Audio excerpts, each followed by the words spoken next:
In this video, I'm going to be walking you through how to change payment pin on Opay business. So let's say some people, when you're trying to send money to someone and some people are by your side, so they might actually see your payment pin for your Opay business account. So then after you left there, you actually want to change the password. So all you just have to do, or maybe someone around you already know your password and they are taking money from your account, so the next thing you're gonna do is just to change your payment pin.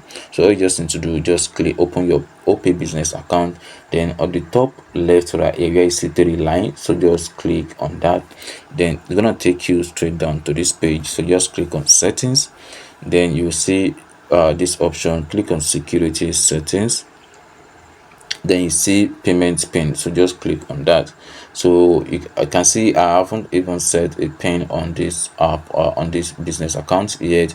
So if you already have a pin already set up, so you can actually just click on change pin. Then you see the option where you can actually change pin. So they're gonna ask you for the current pin you are using.